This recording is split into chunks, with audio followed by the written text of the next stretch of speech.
श्रावण सोमवार व्रत कथा। पौराणिक कथाओं के अनुसार एक नगर में अमीर साहूकार निवास करता था। उसके घर में धन धान्य की कोई कमी नहीं थी, परंतु संतान न होने के कारण वह अत्यंत दुखी रहता था।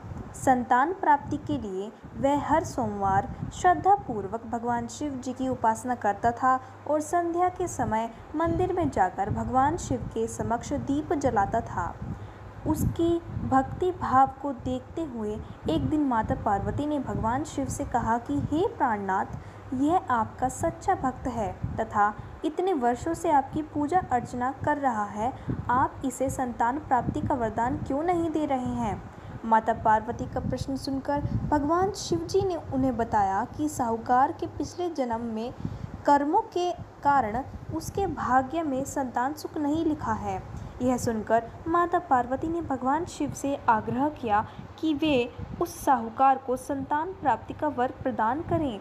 माता पार्वती के आग्रह के बाद भगवान भोलेनाथ ने ये बात मान ली और स्वप्न में उस साहूकार को दर्शन देकर संतान प्राप्ति का वरदान दिया। इसके साथ ही भगवान ने उन्हें यह भी बताया कि उसका पुत्र अल्प आयु होगा और वह केवल 16 वर्ष तक ही जीवित रहेगा। साहूकार को इस बात की हार्दिक प्रसन्नता हुई, लेकिन वह संतान को कुछ समय बाद खोने के विचार से भी चिंतित हो गया। उसने पूरा वृत्तांत अपनी पत्नी को सुनाया। पुत्र की अल्पायु के बारे में सुनकर उसकी पत्नी भी अत्यंत दुखी हो गई। यह बात जानकर भी साहूकार ने अपने आराध्य की पूजा अर्चना जारी रखी। कुछ समय पश्चात उसकी पत्नी गर्भवती हो गई और उसने एक सुंदर बालक को जन्म दिया। उन्होंने उस बालक का नाम अमर रखा। जब अमर 11 वर्ष का हुआ तो साहूकार ने उसे अपने मामा के साथ शिक्षा ग्रहण करने के लिए काशी भेज दिया। काशी जाने से पहले साहूकार ने बालक के मामा को कुछ धन दिया और कहा कि तुम जिस भी मार्ग से जाना, वहाँ यज्ञ और ब्राह्मणों को भोजन अवश्य कराना। इसके बाद दोनों मामा भांजे काशी की ओर निकल पड़े। यात्रा करते हुए बालक और उसके मामा एक राज्य में विश्राम के लिए रुके। वहाँ पर राजा की पुत्री का विवाह चल रहा था, परंतु जिस राजकुमार का विवाह उस राजकुमारी से हो रहा था वह एक आँख से काना था और यह बात किसी को पता नहीं थी। राजकुमार के पिता को इस बात की चिंता थी, अगर राजकुमारी को यह पता चल गया कि राजकुमार एक आँख से काना है तो वह शादी से मना कर देगी। इसलिए उसने साहूकार के पुत्र को देखा तो राजकुमार के पिता ने उससे राजकुमार की जगह मंडप में बैठ जाने का आग्रह किया। साथ ही उसने उस बालक से कहा कि वह विवाह के बाद इस भेद के बारे में किसी को न बताए। अमर उस राजा की बात मानकर दूल्हे के स्थान पर जाकर मंडप में बैठ गया। इस प्रकार राजकुमारी और बालक का विवाह संपन्न हुआ। विवाह के बाद बालक अपने मामा के साथ काशी के लिए प्रस्थान कर गया।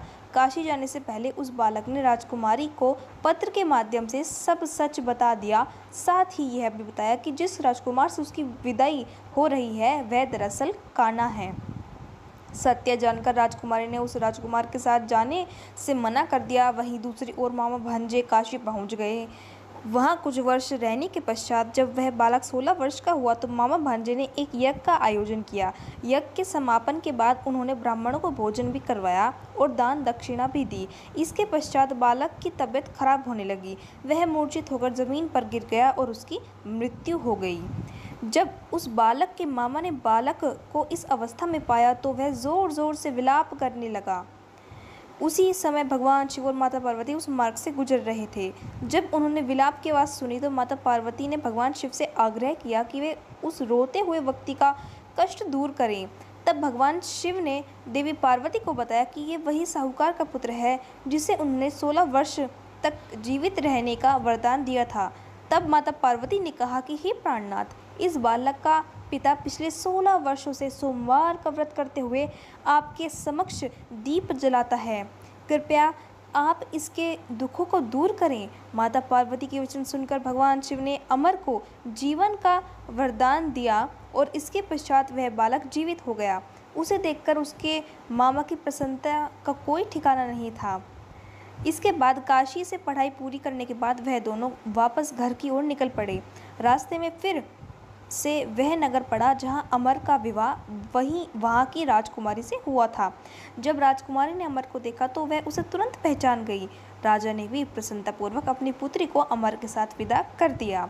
वहीं दूसरी ओर साहूकार और उसकी पत्नी यह सोचकर अत्यंत दुखी थे कि 16 वर्ष की आयु के बाद उनके पुत्र की मृत्यु हो जाएगी। लेकिन जब उन्होंने देखा कि उनका पुत्र अपनी वधू के साथ सुरक्षित घर वापस लौट आया है, तब तो उनके सारे कष्ट दूर हो गए और उन्होंने प्रफुल्लित मन से उन दोनों का स्वागत किया। इस प्रकार भगवान शिव की निरंतर आराधना से साहूकार को न केवल पुत्र प्राप्ति हुई बल्कि उसके पुत्र को जीवनदान भी मिला। इस कथा का श्रवण करने से सभी मनुष्य पुण्य के भागीदार बनते हैं।